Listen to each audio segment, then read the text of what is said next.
Hey, everybody, this is Kit with Americans Learn. Please be sure to like, comment, share, subscribe, hit that ring bell notification. That way, all you lovely, beautiful people are made aware when we upload new content. You guessed it upon our YouTube channel. And today, we got ourselves a fun video about, well, a Disney movie. I was told about it. Togo. So, it's from the Fat Electrician from his other channel, the Fat Files. So, we're about to get our learn on and learn about a Disney movie. Ha-ha! Nothing's ever deleted according to Mickey. I'll always find a way to make a buck. Ha-ha! What, you didn't know I could do voices? I could. Just a little bit.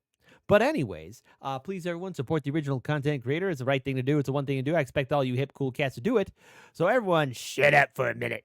Hit the like button, check out our Discord, check out our other channels, Chicago Reacts, as well as Chicanime, and check out our Discord and Patreon as well. And let's enjoy this video in a 3, 2, and an uno and out. Let's go ahead and enjoy it. Let's go, Ghostbusters.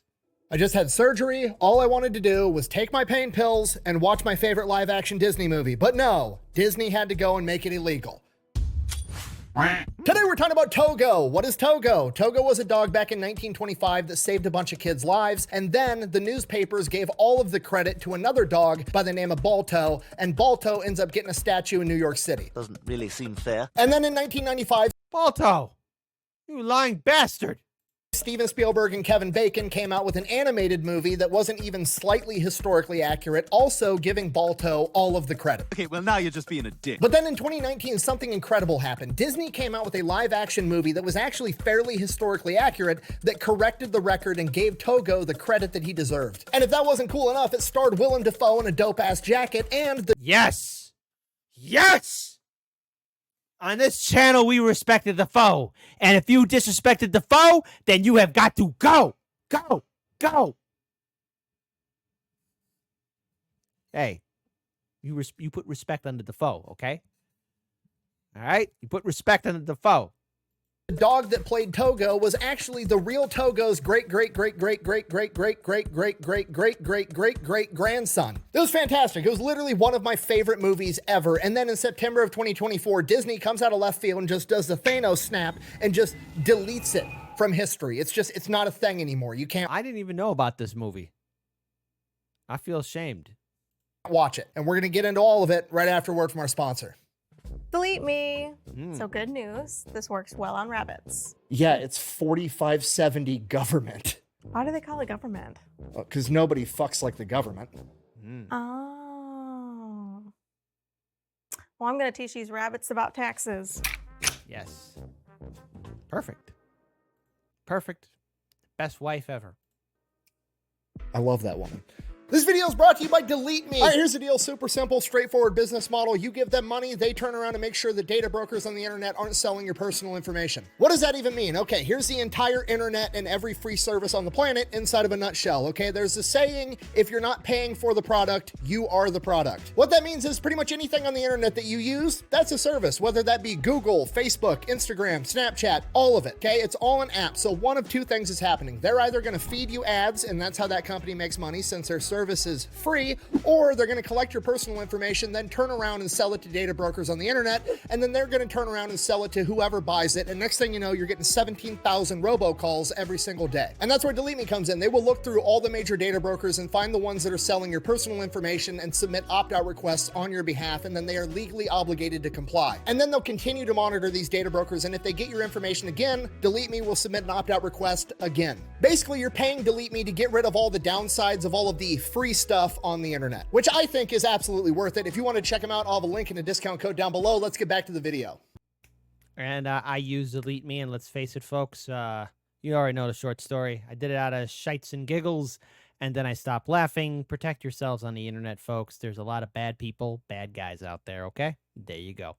Okay, here's the deal. In 1925, in a very remote town way up in Alaska called Nome, there's an outbreak of diphtheria. Now, diphtheria has a very high mortality rate for kids. It's literally called the children's plague. And if they don't get an antitoxin, a lot of these kids are going to end up dying. And to make things worse, it's winter, it's negative 50 degrees outside, and the only way to get this antitoxin to these kids is to go to the nearest major city 674 miles away with dog sled teams and then bring it all the way back to Nome. And according to the 1995 animated movie, all of it was done by a half dog, half wolf by the name of Balto, who was accompanied by his accomplice that was a talking goose, which obviously that's all nonsense. The only Yes, the talking goose. Honk honk.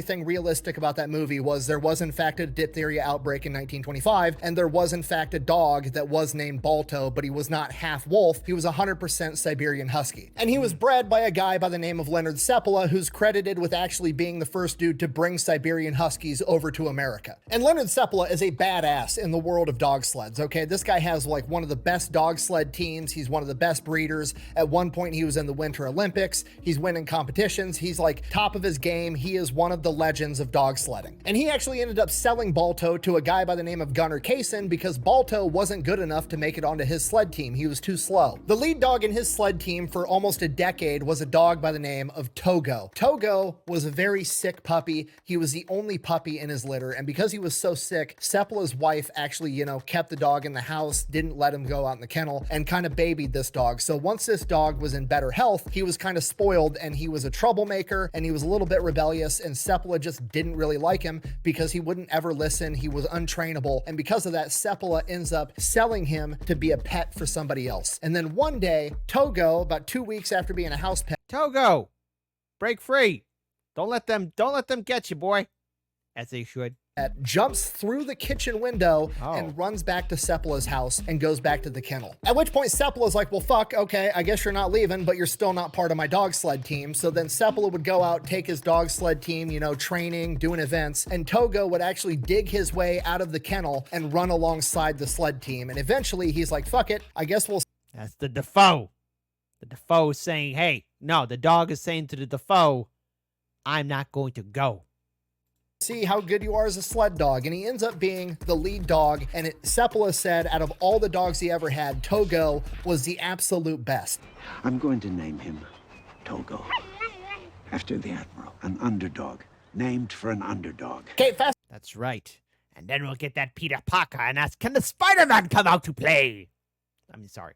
Forward to 1925 with the gnome diphtheria outbreak. Togo is 12 years old at this point in time. Okay, the average sled dog only makes it to 8 years old. Togo is 12 and he is still Seppala's lead dog. Now the serum is already on its way from all the other sled dog teams, and Seppala and Togo are in Nome, Alaska. So they're gonna send out their best guy, which is Seppala, and he's gonna leave to go out and meet the other mushers. And that's on January 28th, 1925. So 2 days after Seppala leaves, Seppala is gonna cover the biggest distance. He has to go 170 miles to the pickup point and start heading back. And 2 days after he leaves on January 30th, another sled dog team is gonna leave and they're gonna meet Seppala. He's gonna hand it off and they're gonna start bringing it back. And then the next day on January 31st, another sled dog team is gonna leave, and that's the one with Balto, and they're gonna pick it up and bring it back to Nome. So Seppala is doing the bulk of the work. Not only that, but when Seppala leaves, because the clock is ticking, these kids are sick and they're gonna die unless they get this antitoxin, Seppala elects to take a shortcut across the Norton Sound. The Norton Sound is a very small inlet of the Bering Sea that freezes over in winter, but the ice is very thin and it is not stable. It is not safe to go out on this, but the clock is ticking and Seppala's got to save these kids. So on the way there, he crosses the Norton Sound, makes it to the pickup point, picks up the serum, heads back, and he's going to cross the Norton Sound again. And the Norton Sound is absolutely terrifying. It's 25 miles of just straight ice. Thin ice that's cracking and breaking apart underneath him and his dogs the entire time, both times he does it. Why am I finding about this movie now? You know what it is? It's that Fermilab. I blame Fermilab. That hydrogen collider machine, man. It's here in Illinois. You want to know why the timeline's so messed up? They did something in 2015, 2016, man. Look, Fermilab. If you need a team of people to go on a crazy sci-fi time travel adventure, I volunteer myself as tribute, but I better not get no life lesson or some kind of stupid stuff like that, like from First Contact, okay? I mean, come on. We want action-packed time travel adventure, not stupid life lesson time travel adventure. I was very oddly specific about that. One point on the way back with the serum, all of the ice ends up breaking, and Seppala and his sled team are literally on a gigantic free-floating piece of ice. And Togo, because he's so intelligent, sees the closest piece of land that he can see and brings the dogs hauling ass across, and they end up leaping and pulling the entire sled with them across open water, lands on land, and then drags the sled with it, saving the entire run. Seppala, the dogs, the kids, everybody. Togo literally saves That is a good dog. the day. So during his run, Seppala has to go 170 miles there to pick up the serum, crossing 25 miles of frozen water, comes back, crosses another 25 miles of frozen water, by far and away the most dangerous stretch of the race, and he ends up hitting 90 miles back towards Nome before the next sled team ends up meeting him. That guy starts heading back towards Nome. He rides for about a day, and then Gunnar and Balto meet him, and Gunnar and Balto finish the last 50 miles back into Nome. Okay, just so we're on the same page, Togo and Seppala went 260 miles, Balto and Gunnar went 50, but because Gunnar was the last guy to ride into Nome, he got all of the credit along with Balto, and that's all the newspapers cared about. They gave all of the credit to those two. Okay, do you understand? Do you see why I like this movie now? It's literally a Fat Electrician video, but it's about a dog, and it was a movie made by Disney. Okay, this is my entire MO. That's the only reason I'm popular on the internet. I find an obscure historical figure that contributed greatly and did incredible things and got shafted in the annals of history, and nobody talks about him, and they give all the credit to somebody else that did less. And Justice for Togo. You mess with Togo, then you have got to go. not only that, it even had Togo had a troubled youth where he would get in trouble, ends up being a terrific leader, and then the icing on the cake, it's his last hoorah. He's 12 years old. He's too old to be doing this, and he gets his, old age and treachery moment. The only thing that could make this movie more of a Fat Electrician video is if Togo had bad eyesight and had to lie on his eye exam to be the lead dog, and he drank too much booze. That's the only thing that could possibly make it better. Got one more in you, pup. And not only that, it kind of fixed the historical record in the common zeitgeist, right? Because that 1995 animated movie made everybody think that Balto did all of this by himself, which he absolutely didn't. Yeah, Balto, you son of a bitch. That's speciously accurate. Okay, so there you go. And it did it to the degree that even today, as I'm filming this video, if you go to Balto's Wikipedia page, the top line said that Balto was Leonard Seppala's lead dog, which isn't true at all. It was never true. Leonard Seppala bred him and then sold him to somebody else because he was too slow. Leonard Seppala's lead dog was Togo. For the love of God, somebody please change that on Wikipedia. Okay, so you guys get it. It was a great movie, just on its own merit. And then on top of that, it was fairly historically accurate. There's a couple of things wrong with it, but by and large, it was pretty damn accurate. So why on earth would Disney just get rid of it to the point that it is now illegal to watch it? Because the mouse can do whatever it wants, Nick. You don't understand. I'm not the friendly mouse that everybody loves. I'm a Skaven from Warhammer. I found a way into your world. Now I own everything that everyone loves. Star Wars, Marvel, everything. Your childhoods belong to me now, No creativity, It all belongs to me. You thought the villain in Who Framed Roger Rabbit was bad? It was me the whole time. Everyone's gonna get the dip. What happened? Apparently, when it comes to movies or films or like digital works of art, if it's not making the money that you wanted it to make, you can apparently just agree to never sell it again, never stream it again, never profit off of it in any way. And if you're willing to do that, you can write the entire thing off on your taxes as a loss. That's some neat trick. Yes. Can the Spider-Man come out to play? That's exactly what Disney did in September of 2024 with like 25 to 30 movies, getting them a $1.5 billion tax break. Okay, do you understand how absolutely insane it is for them to be allowed to take a perfectly good asset and intentionally destroy it just so they get a tax write-off? It shouldn't even be legal. This literally undermines... That's your first problem, Nick. The mouse is never legal. the entire concept of capitalism, okay? And I'm not bashing on capitalism. I'm the most hardcore capitalist you'll find in your entire life. But logically speaking, the entire proposition of capitalism is like, okay, you're an entrepreneur. You're gonna take your own money, your own time. You're gonna pour your blood, sweat, and tears into this project, your vision, and you're gonna create this product, and then you're gonna take it to market. And if it goes well, you deserve to make a ton of money because you're the one that footed all of the risk. And that's why we can justify millionaires and billionaires inside of society. That's the logic, whether you agree with it or not. Okay, but the flip side of that is if you take the risk and pour your blood, sweat, and tears into a project and it doesn't go that great, guess what? Get fucked. You lose. Yeah, that happens. Lose money. That's how it's supposed to go. You don't get to destroy the asset and then write the entire thing off. That's complete and utter bullshit. That's a write-off. That's a write-off? Yeah. Do you even know what a write-off is? Do you understand how fucked up something has to be for Disney to psyop me into kind of low-key advocating for taxes? It's insane. Okay, and where's the line? Where does this end? I mean, imagine if Sig Sauer, that company that invented the P320, that pistol that allegedly when you drop it, it just fires itself. What if they came out and they were like, hey, we invested millions and millions and millions of dollars in R&D and development of this gun, and we've decided it's not working out that great, so we're just gonna go ahead and never sell it again and write the entire project off.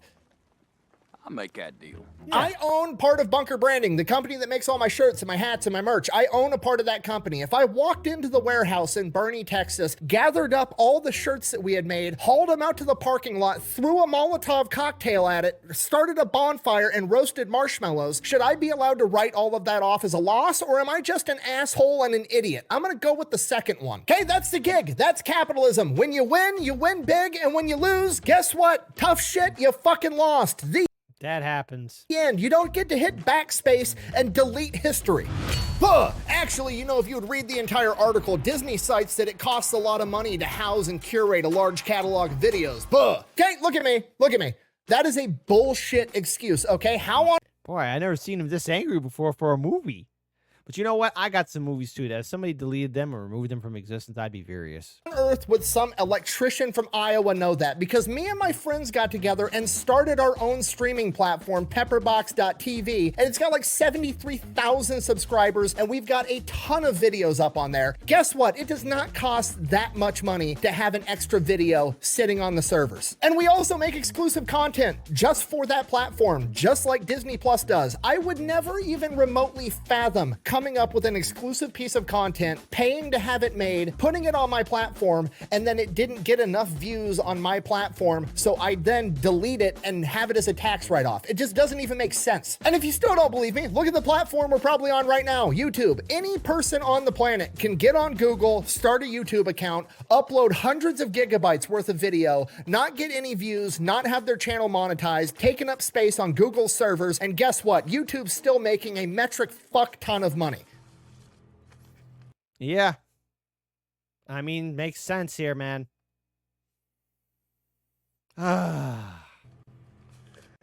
But on top of that, it gets worse. It gets even more unethical because a significant portion of actors and actresses, when they are agreeing on how they're going to get paid to work, to be an actor and actress in a film, they agree that they're going to get paid part of their salary in royalties. That means every time that video gets a view, they get a little bit of money, and that's how they make their living. But when Disney comes out and just nukes the movie from existence so nobody can stream it, nobody can buy DVDs, nobody can watch it whatsoever, guess how much money they end up getting paid? Absolutely fucking nothing, even though they put all of the work into it. But you can't do this to me. You know how much I sacrificed? Hey, don't you dare mess with the Defoe! Mess with the Defoe! And you have got to go! Go! Nice. Hey, don't mess with the Defoe, man. Going back to my Bunker Branding example, if I go into my t-shirt warehouse, haul all my t-shirts outside, have a bonfire, roast marshmallows over the top of it like an asshole, I don't get to turn around to my employees and be like, sorry guys, I didn't sell any t-shirts. Go fuck yourselves, you're not getting paid. No, it's not how that shit works. Okay, the entrepreneur, the person that's assuming all the risk, has the obligation, morally and ethically, to make sure the employees that work on a project get paid the amount of money that was agreed upon for that work. Okay, that's how capitalism works, and Disney is messing up the entire system. I can't... Because Disney doesn't believe in it. Disney is listen, Disney is a monster that doesn't care. It does not care. believe how mad I am about this dog movie, okay? And the thing that makes it worse is even if this video goes like super viral and Disney like wants to remake the movie because they realize they fucked up, they're gonna ruin the movie, okay? Because they're gonna go into some Disney board meeting and they're gonna be like, wow, that is an incredible story. Why on earth would we get rid of that movie? We should remake the entire thing. You know what? However, I don't like the notion that there was a white dude with a bunch of purebred Siberian Huskies. What if instead we cast Anne Hathaway to be Leonard Seppala, and then we made Togo be a pug, and then on the dog sled team there was a ferret and a cat and some 14-year-old e-girl that thinks she's a dog. Not only is Disney... Yeah, I could see Disney doing that. I mean, come on. This is Disney we're talking about. Disney ruining capitalism, they're disrespecting the memory of Togo, okay? He was 12 years old. He was an old man that ran 260 miles through a snowstorm across a frozen fucking ocean to save a bunch of kids' lives. Then he never got the credit that he deserved for it, and then Kevin Bacon and Steven Spielberg fucked up the common zeitgeist of history, making everybody think that Balto's punk ass did it, and then Disney comes out of left field and they're like, you know what? We're gonna fix the historical record, and then 4 years after that, they nuke that from existence because it doesn't meet the bottom line of Bob Iger's fucking spreadsheet. Okay, all I wanted to do was come home from surgery, sit in my lazy boy, take my pain pills, and watch Leonard Seppala and Togo save a bunch of kids, but I can't because Disney is trying to fuck up capitalism. And now I gotta go get on eBay and see if I can find an old DVD copy of this movie so it's not lost forever. I guess, thanks for watching. Best way to support the channel is go buy some merch over at thefatelectrician.com. Quack bang, out. Ooh, 1866, add to cart. That was a weird video. It was like a Fat Electrician video inside of a Fat Files video. It was like Fatception.